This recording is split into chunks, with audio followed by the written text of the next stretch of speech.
And astrologers day. या लेसनच्या पहिल्या व्हिडिओमध्ये आपण शिकलो की ज्योतिषी कसा पेहराव करायचा, तो कसा दिसायचा आणि त्याचं दिसणं का महत्त्वाचं होतं.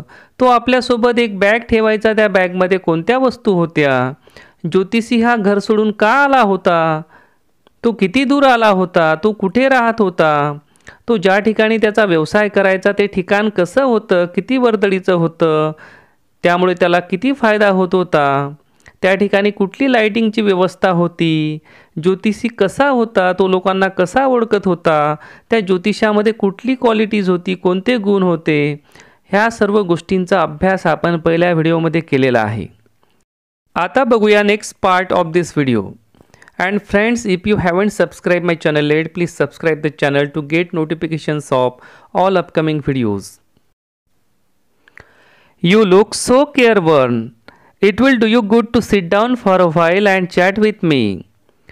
सायंकाळची वेळ होती. ॲस्ट्रॉलॉजर घरी निघण्याच्या तयारीत होता. तेवढ्यातच एक व्यक्ती त्या ठिकाणी आला आणि त्या व्यक्तीचा चेहरा मात्र स्पष्ट दिसत नव्हता, परंतु ॲस्ट्रॉलॉजरला वाटले की तो आपला क्लायंट असेल, म्हणून त्यानं विचारलं, अरे तू तर फार चिंताग्रस्त दिसतो, चले बस माझ्याजवळ, आपण चर्चा करू.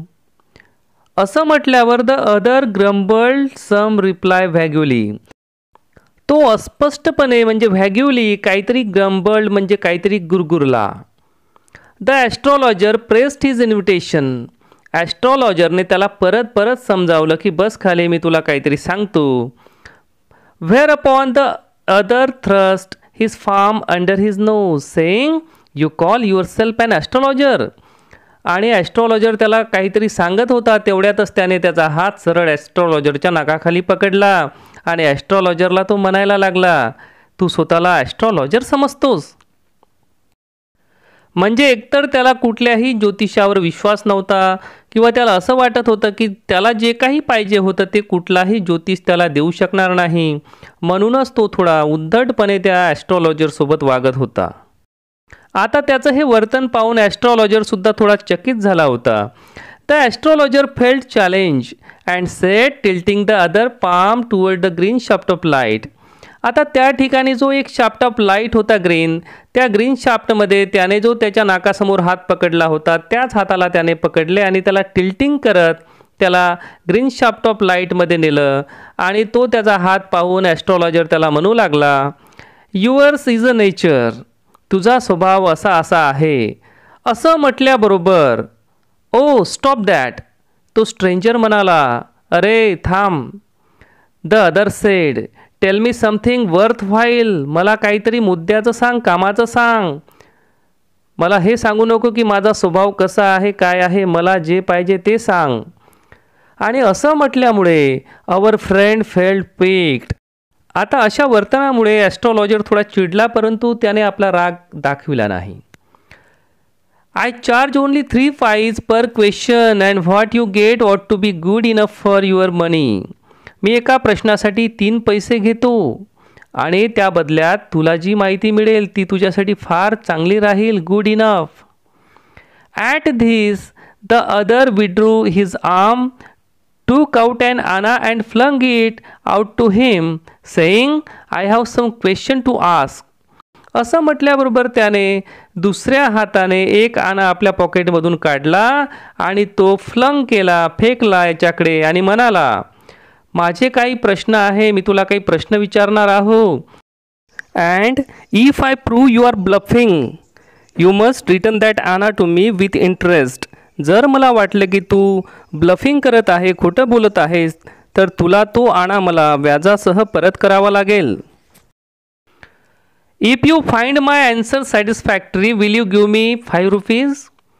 यावर ॲस्ट्रॉलॉजर त्याला म्हणतो की जर तुला माझे प्रश्न, तुला तुझ्या प्रश्नांची उत्तरे जर सॅटिस्फॅक्टरी वाटली, समाधानकारक वाटली, तर काय तू मला 5 रुपये देशील? तर त्यावर तो स्ट्रेंजर म्हणतो, नो. परत ॲस्ट्रॉलॉजर त्याला विचारतो, और विल यू गिव्ह मी 8 आनाज, कमीत कमीत काय तू मला 8 आणे तरी देशील का? तर त्यावर तो स्ट्रेंजर म्हणतो, all right, provided you give me twice as much if you are wrong, said the stranger. त्यावर तो स्ट्रेंजर त्याला म्हणतो की आपली एक शर्त राहील, आपली एक अट राहील की की मी तुला 8 आणे देईल, मात्र जर तुझं मला पटलं नाही किंवा तुझं जे सांगितलेलं आहे ते रॉंग असेल तर तू मला मी दिलेल्या पैशाच्या दुप्पट पैसे तू मला परत देशील. तर असा त्यांचा एक करार त्या ठिकाणी ठरला. This pact was accepted after a little further argument. काही त्याच्यामध्ये आर्ग्युमेंट झाल्या आणि हा करार त्यांचा ठरला. The astrologer sent up a prayer to heaven as the other lit up a cheroot. आणि असं म्हणत आता ॲस्ट्रॉलॉजरने एक प्रेयर केली देवाकडे. त्याच वेळेला या स्ट्रेंजरने आपल्या पॉकेटमधून एक चिरूट काढलं, बिडी काढली किंवा सिगारेट काढली आणि ती पेटवली, लिटअप केली. The astrologer caught a glimpse of his face by the match light. There was a pause as cars hooted on the road. Jutka drivers swore at their horses and the babble of crowd agitated the semi-darkness of the park. आता जसं या स्ट्रेंजरनं त्याची चिरूट पेटवली त्याच वेळेला प्रकाशामध्ये त्याचा चेहरा दिसला आणि त्याचा चेहरा दिसल्याबरोबर ग्लिम्स म्हणजे झलक, त्याच्या चेहऱ्याची एक झलक ॲस्ट्रॉलॉजरला पाहायला मिळाली. There was a pause. आणि त्या ठिकाणी एक पॉज आला. थोड्या वेळासाठी थांबल्यासारखं वाटलं. आणि त्याच वेळेला रस्त्यावरून कार हुटेट करत जात होत्या, आवाज करत जात होत्या. घोडागाडीवाले आपल्या घोड्यांवर ओरडत होते, आवाज करत होते. आणि there was a babble of crowd agitated the semi darkness of the park. आणि त्यावेळेला त्या ठिकाणी देअर वॉज अ बॅबल, गोंगाट, खूप सारा असा गोंगाट झाला, क्राऊड झाला. आणि ती वेळ होती सेमी डार्कनेस, म्हणजे उजेडही नव्हता आणि अंधारही नव्हता. तर अशा प्रकारे क्षणभर थांबल्यासारखं वाटलं. The other sat down sucking his cheroot, puffing out sat there ruthlessly. आता हा जो व्यक्ती होता त्या ठिकाणी तो बसला आणि आपलं चिरूटला सकिंग त्यानं आपलं चिरूट ओढायला सुरुवात केली. सकिंग म्हणजे ओढणे. अँड पफिंग आउट म्हणजे धूर बाहेर सोडणे. आता तो त्या ठिकाणी धूर पण बाहेर सोडत होता आणि तो त्या ठिकाणी रुथलेसली बसला, म्हणजे त्याला कुठलीही पर्वा नव्हती. The astrologer felt very uncomfortable. आता ॲस्ट्रॉलॉजरला खूप अनकम्फर्टेबल वाटायला लागलं. ॲस्ट्रॉलॉजर त्याला आता म्हणाला, here take your anna back, I am not used to such challenges. हा तुझा आना वापस घे, मला अशा कुठल्याही चॅलेंजेसमध्ये काही इंटरेस्ट नाही. It is late for me today. He made preparation to bundle up. आणि त्याने त्या स्ट्रेंजरला म्हटलं की चल तुझा आना घे, कुठलंही चॅलेंज मला नको आहे, कुठलीही शर्त नको आहे. टुडे आय एम लेट, मी आता जाणार आहे, भरपूर वेळ झाला. आणि म्हणून he made preparation to bundle up. आता परत त्यानं बंडलअप करायला सुरुवात केली, आवराआवर करायला सुरुवात केली. आपलं जे सामान होतं ते सर्व गुंडाळायला ॲस्ट्रॉलॉजरने सुरुवात केली. कारण ॲस्ट्रॉलॉजरला आता त्याच्या कुठल्याही प्रश्नाची उत्तरं द्यायची नव्हती. काय नेमकं झालं होतं हे मात्र कळायला या ठिकाणी काही मार्ग नाही. The other held his wrist and said, you can't get out of it now. You dragged me in while I was passing. आता तो स्ट्रेंजर याला सोडायला तयार नव्हता. त्याने त्याची रिस्ट पकडली होती, मनगट पकडलं होतं आणि तो त्याला म्हणाला की ॲस्ट्रॉलॉजर आता मी तुला जाऊ देत नाही. You dragged me in while I was passing. अरे तू मला इथं ओढून आणलं, मी नाही आलो तुझ्याकडे. The astrologer swerved in his grip and his voice shook and became faint. आता ॲस्ट्रॉलॉजर थरथरायला लागला आणि आता ॲस्ट्रॉलॉजरचा आवाज पण थरथरायला लागला आणि थोडा फेंट व्हायला लागला. Leave me today, leave me today, I will speak to you tomorrow. अरे आज मला जाऊ दे, मी तुझ्यासोबत उद्या बोलीन. The other thrust his palm in his face and said, challenge is challenge, go on. आणि जसं ॲस्ट्रॉलॉजरनं त्याला विनंती केली की आपण उद्या भेटू, त्या पर्सनने त्याचा पाम त्याच्या चेहऱ्यावर ठेवला आणि त्याला म्हणाला, चॅलेंज इज चॅलेंज, चॅलेंज हे चॅलेंज असते, गो ऑन, चल तुझं चॅलेंज पूर्ण कर. The astrologer proceeded with his throat drying up. आता ॲस्ट्रॉलॉजरने कशीबसी सुरुवात केली, त्याचा गळा पण कोरडा झाला होता. आणि आता त्याने सुरुवात केली, देअर इज अ वुमन. प्रत्येक कस्टमरला तो असंच म्हणायचा की देअर इज अ वुमन. तुमच्या नात्यामध्ये, तुमच्या घरामध्ये कुठेतरी अशी एक बाई आहे, तिचं तो वर्णन करायचा आणि त्याच्या माध्यमातून तो त्याच्या क्लायंटला काहीतरी समाधान देण्याचा प्रयत्न करायचा आणि अर्निंग करायचा प्रयत्न करायचा. तशीच सुरुवात त्याने या ठिकाणी केली. Stop said the other. Stop, थांब. I don't want all that. मला असं काही नको की एक बाई आहे, माणूस आहे, असं मला काही नको. Shall I succeed in my present search or not. काय मी माझ्या सद्यस्थितीमध्ये जो काही मी सर्च करत आहे, शोध घेत आहे, त्यामध्ये मी सक्सीड होईल का, मी यशस्वी होईल का, हे मला सांग. Answer this and go. या प्रश्नाचं उत्तर दे आणि इथून चालला जा. Otherwise I will not let you go till you disgorge all yours coin. नाहीतर मी तुला या ठिकाणाहून जाऊ देणार नाही आणि तुझ्याजवळ असलेलं सर्व जे पैसे आहे ते मी काय करेल, डिस्गॉर्ज, म्हणजे मी सर्व ते घेऊन घेईल. The astrologer muttered a few incantation and replied. आता अशा परिस्थितीमध्ये ॲस्ट्रॉलॉजरने काही इन्कांटेशन म्हणजे काही मंत्र उच्चारले आणि तो म्हणाला, ऑल राईट, ठीक आहे. I will speak but will you give me a RuPay if what I say is convincing. ठीक आहे, मी तुला काहीतरी सांगणार आहे, परंतु त्याच्या बदल्यात काय तू मला ₹1 देशील. Otherwise I will not open my mouth and you may do what you like. जर तू मला ₹1 देणार नाही तर मी सुद्धा माझं तोंड उघडणार नाही. तुला जे करायचं ते तू करू शकतोस, असं ॲस्ट्रॉलॉजरनं स्ट्रेंजरला म्हटलं.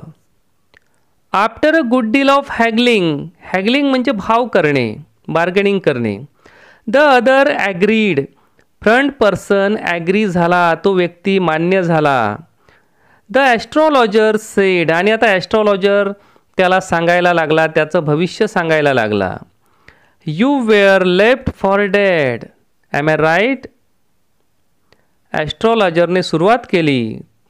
त्यानं पहिला प्रश्न त्याला विचारला आणि माहिती दिली की तुला कुणीतरी तू मृत झाला म्हणून सोडून दिलं होतं. काय हे खरं आहे? असं म्हटल्याबरोबर तो स्ट्रेंजर म्हणाला, टेल मी मोर. म्हणजेच ते खरं होतं. तो म्हणाला की मला अजून सांग, काहीतरी आणखी माहिती दे. परत ॲस्ट्रॉलॉजर त्याला म्हणायला लागला, a knife has passed through you once said the astrologer. ॲस्ट्रॉलॉजरने परत त्याला माहिती दिली की कुणीतरी तुला चाकू मारला होता, तुझ्या शरीरामध्ये चाकू खुपसला होता. यावर तो स्ट्रेंजर म्हणाला, गुड फेलो. अरे वा रे वा, फार छान तू सांगत आहे. आणि असं म्हटल्याबरोबर he bared his chest to show the scar. आणि असं म्हटल्याबरोबर त्यानं त्याची छाती उघडी केली आणि छातीवर जो व्रण होता चाकूचा तो त्यानं दाखवला. परत तो स्ट्रेंजर ॲस्ट्रॉलॉजरला म्हणतो, व्हॉट एल्स, आणखीन काहीतरी सांग. And then you were force into a well nearby in the field. You were left for dead. आणि मग ॲस्ट्रॉलॉजर त्याला म्हणतो की त्याच्यानंतर तुला एका विहिरीमध्ये टाकण्यात आलं आणि तू मेला म्हणून समजण्यात आलं, तू मेला असं गृहीत धरण्यात आलं. तर अशी माहिती या ठिकाणी ॲस्ट्रॉलॉजरने त्याला सांगितली. आणि योगायोग बघा किंवा काय आश्चर्य, त्या व्यक्तीला ही माहिती पटली. I should have been dead if some passer-by had not chance to peep into the well exclaim the other. तो जो माणूस होता तो म्हणायला लागला की तुझं बरोबर आहे. I should have been dead. मी मृत झालो असतो, आत्तापर्यंत मी मरण पावलो असतो, मी त्याच वेळेला मेलो असतो. If some passer-by. कोणीतरी व्यक्ती त्या विहिरीपासून चालला होता. जर त्या व्यक्तीने विहिरीमध्ये पीप केलं नसतं, वाकून पाहिलं नसतं, तर कदाचित मी आज जिवंत नसतो. ओव्हरव्हेल्म बाय इन्थुजियाझम. आणि असं म्हणताना आता तो भावना विवश झाला, उत्साहित झाला. When shall I get at him. मला तो माणूस कधी मिळेल. He ask clenching his fist. आता त्याने त्याची मुठ्ठी आवडली होती, त्याची मूठ आवडली होती. त्याला खूप राग आला होता आणि तो विचारत आहे की मी त्या व्यक्तीला कधी भेटू, कधी भेटेल ज्यानं मला चाकू मारला होता. त्यावर ॲस्ट्रॉलॉजर म्हणतो, इन द नेक्स्ट वर्ल्ड, दुसऱ्या जगामध्ये, म्हणजे याचा अर्थ तो आता या जगात नाही. Answered the astrologer, he died 4 months ago in a far off town. अरे तो मरण पावला, 4 महिन्यापूर्वीच तो मरण पावला. तो फार दूरच्या एका टाऊनमध्ये राहत होता. You will never see any more of him, आता तू त्याला कधीच पाहू शकणार नाही. आणि असं म्हटल्याबरोबर the other groan on hearing it. The astrologer proceeded. आणि असं म्हटल्याबरोबर त्या स्ट्रेंजरला फार वाईट वाटलं. तो ग्रोन करायला लागला, दुःखानं विवळायला लागला. त्याला खूप राग आला होता, कारण त्याला बदला घ्यायचा होता आणि आता बदला घेणं शक्य नव्हतं, कारण तो व्यक्ती 4 महिन्यापूर्वीच मरण पावला होता. गुरुनायक, यू नो माय नेम. आणि असं म्हणता म्हणताच ॲस्ट्रॉलॉजरने त्या व्यक्तीचं नावच घेतलं. त्या व्यक्तीचं नाव होतं गुरुनायक.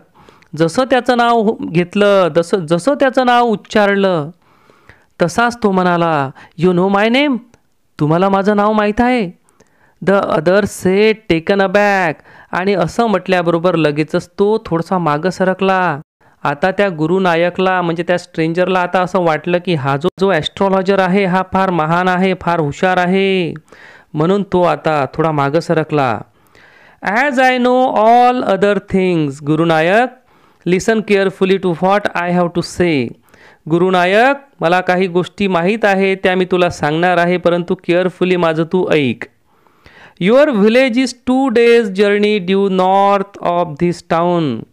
तुझं जे गाव आहे ते या शहरापासून उत्तरेला आहे आणि तिथे पोचायला 2 दिवस लागतात.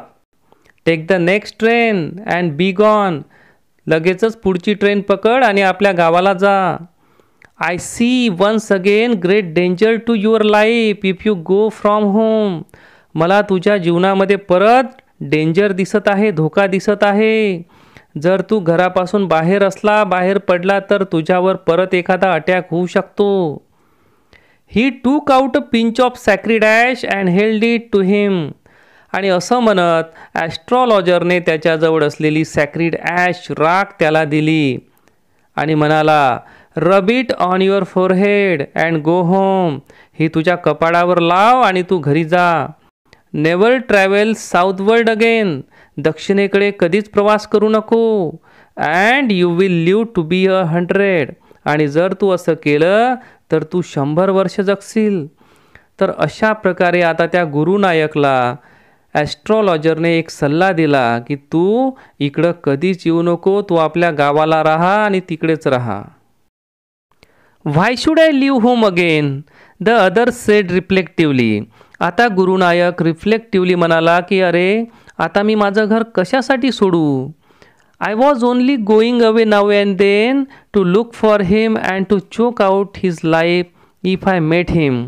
मी माझ्या गावावरून एवढ्या लांब या ठिकाणी याच्यासाठी आलो, भटकत आहो.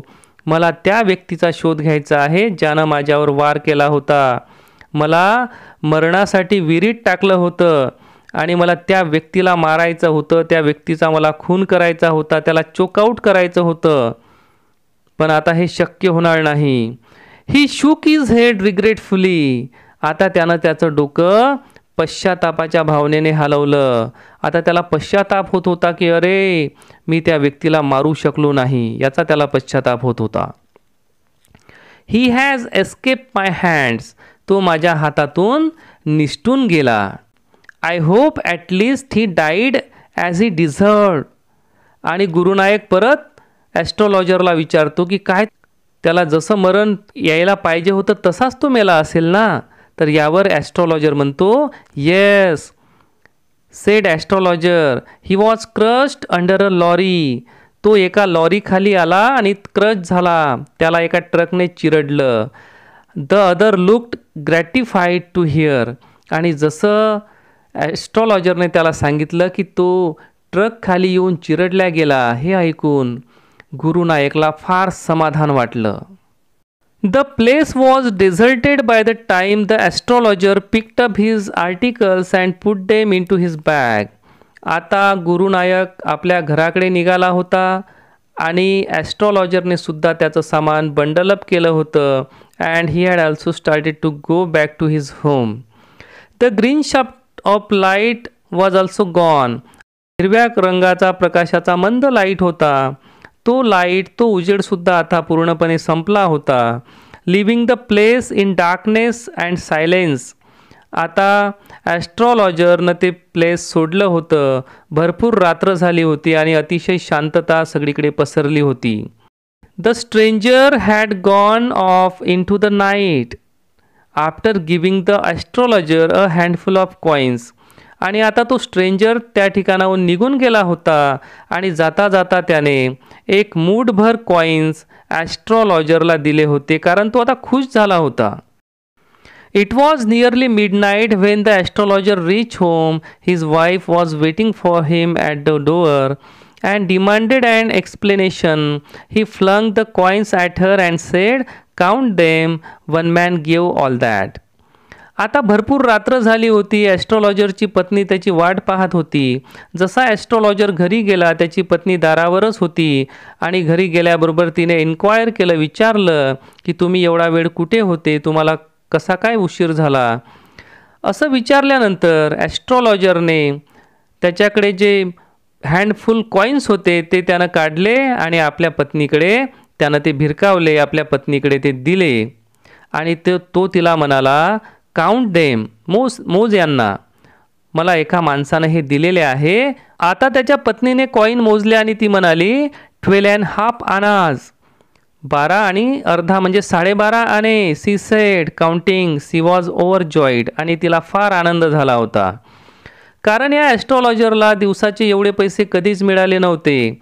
त्याला फार कमी पैसे मिळायचे, परंतु आज 12.5 आणे म्हणजे भरपूर मोठी रक्कम त्याला मिळाली होती. म्हणून त्याची बायको आज फार खुश झाली होती. I can buy some jaggery and coconut tomorrow. मी उद्या काही गूळ आणि कोकोनट घेऊन येणार आहे. The child has been asking for sweets for so many days. मुलेसुद्धा खूप दिवसापासून काहीतरी गोडधोड आपल्या घरी झालं पाहिजे म्हणून विचारपूस करत आहे. I will prepare some nice stuff for her. आता मी आपल्या बाळासाठी काहीतरी स्वीट बनवत आहे. The swine has cheated me. He promise me a rupee, said the astrologer. जसं ॲस्ट्रॉलॉजरच्या पत्नीनं सांगितलं की 12.5 आणे आहे, तो चिडला आणि म्हणाला की त्या डुकराने मला फसवलेलं आहे. का फसवलं? का अट होती की त्याने त्याला 1 रुपया द्यावा, परंतु त्याने किती दिले होते? 12.5 आणे दिले होते. आणि 1 रुपया म्हणजे किती आणे?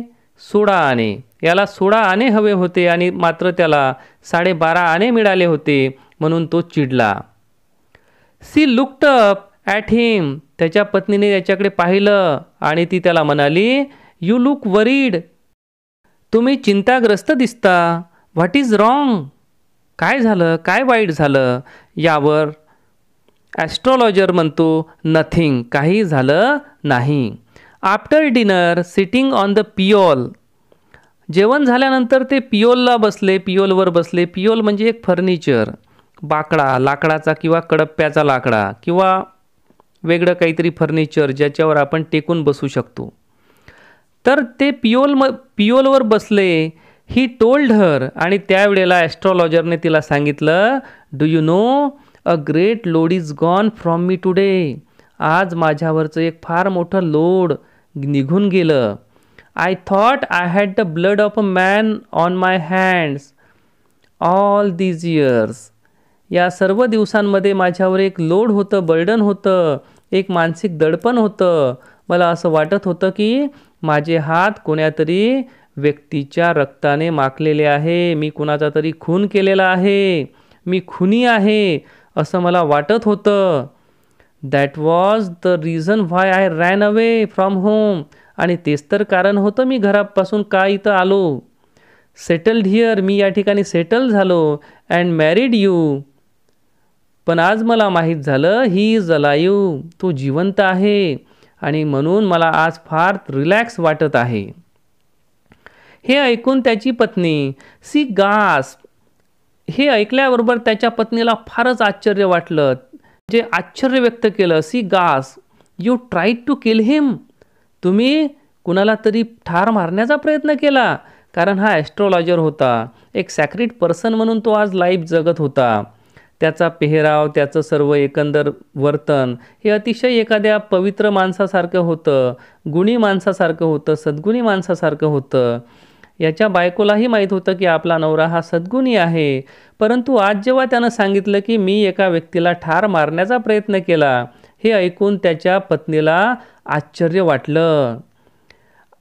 ती म्हणाली की तुम्ही त्याला मारण्याचा प्रयत्न केला? त्यावर तो म्हणतो की येस, इन अवर व्हिलेज. हो, मी माझ्या गावामध्ये असं करण्याचा प्रयत्न केला. When I was a silly youngster we drank, gambled and quarrel badly one day. जेव्हा मी लहान होतो, यंगस्टर होतो, त्यावेळेला आम्ही एके दिवशी खूप दारू पिलो. त्यानंतर आम्ही जुगार पण खेळलो आणि भरपूर भांडण केलं. Why think of it now? Time to sleep, he said. आणि असं म्हणतानाच तो म्हणाला की अरे आता याच्यावर चर्चा करण्यात काही फायदा आहे का? आता याच्यावर चर्चा करण्यात काही अर्थ नाही. झोपण्याची वेळ झालेली आहे. आणि यॉर्निंग करत त्यानं तिथं स्ट्रेच केलं. यॉर्निंग म्हणजे आता त्याला जांभही यायला लागली आणि त्यानं आता स्ट्रेच करत त्या पियोलवरच झोपायला सुरुवात केली. खरंच ॲस्ट्रोलॉजर हा किती धूर्त होता, किती हुशार होता, हे या प्रसंगातून आपल्याला दिसून येते की ज्या वेळेला तो व्यक्ती त्याच्या समोर आला त्यावेळेला यानं याचा संयम ठेवला.